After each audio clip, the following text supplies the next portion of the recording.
James Kelly, Australian explorer. James Kelly, 1791–1859, Australian mariner, explorer and port official, was born on 24 December 1791 at Parramatta, New South Wales. He was probably the son of James Kelly, a cook in the Convict transport Queen, and Catherine Devereaux, a convict transported for life from Dublin in the same ship. Kelly was first apprenticed as a seaman in 1804 and sailed in vessels engaged in the sealing and sandalwood trades, as well as making a voyage to India. In 1812, he was chief officer of the full-rigged ship Campbell Macquarie on a sealing voyage when the ship was wrecked on Macquarie Island. He became the first Australian-born master mariner with voyages in the sealing industry and general trade between Hobart and Sydney. In 1814, he was master of the Henrietta Packet, a schooner owned by Thomas William Birch, carrying passengers and cargo between colonial ports. In December 1815, Kelly left Hobart in command of an expedition to circumnavigate Tasmania using the whaleboat Elizabeth. The party made the official discovery of Port Davey on the southwest coast and on 28 December of Macquarie Harbour on the central west coast. Features within the harbour were named the Gordon River after the owner of the Elizabeth and Birch Inlet after Kelly's employer and sponsor T.W. Birch. Birch was granted a monopoly to exploit Huon pine on the west coast as a reward. Birch gave a differing account to the Commission of Inquiry into the state of the colony in 1820. He said that Port Davey was discovered while on board the Henrietta Packet, and that Kelly had discovered Macquarie Harbour after proceeding along in a boat from Port Davey. Kelly also gave evidence to the same commission, and did not mention any discoveries or contradict the account of Birch.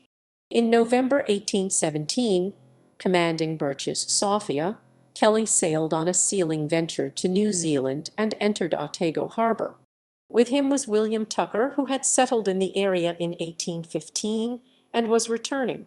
The harbour chief, Coracco, would not ferry across Maori from Wiriakeek 2 miles north along the coast, where Tucker had established himself, and whose people now wished to receive their returning Pecas gifts. A few days later, when Kelly, Tucker, and 5 others went in a long boat to Wiriakeek, they were at first received peaceably but then attacked. Tucker, Vito Vile, and John Griffiths, Kelly's brother-in-law, were killed and eaten.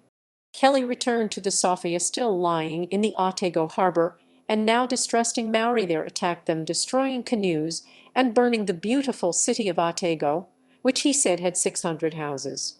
Wiriakeek became known as Murdering Beach. Kelly probably exaggerated his revenge, but did kill some people and destroyed some property. Unknown to him, he had walked into a pre-existing feud, the precise cause of which only became known to historians with the discovery of a manuscript in 2003 which gave the long-missing Maori side of the story. In May 1819, Governor Macquarie confirmed Kelly's appointment as pilot and harbour master at the Derwent River. In December 1821, as master of the Sophia, he assisted in transporting convicts to the newly established penal station at Macquarie Harbour, and in 1825 he helped to set up the secondary penal station on Macquarie Island. Business interests, mostly in whaling, banking, and insurance, saw him resign from government service in the late 1820s. Kelly's wife died in 1831, and 2 sons drowned in 1841 and 1842, respectively. He was financially ruined by the economic depression of the early 1840s and spent most of the remainder of his life back in the employ of the port authorities. He died suddenly in Hobart on 20 April 1859, survived by only 3 of his 10 children. Kelly's name is perpetuated by a number of geographical features, including Kelly's Steps in Battery Point, Hobart, Kelly Basin at Macquarie Harbour, Kelly Island off Forestier Peninsula, and Kelly Point on Bruny Island, later renamed Dens Point. Microform. Kelly, James, 1791–1859. First discovery of Port Davey and Macquarie Harbour, p. 160–181, Royal Society of Tasmania, Papers and Proceedings, 1920, issued separately 24th December 1920 microfiche. Canberra, National Library of Australia, 2004. Attended in CGS from 2000 to 2007,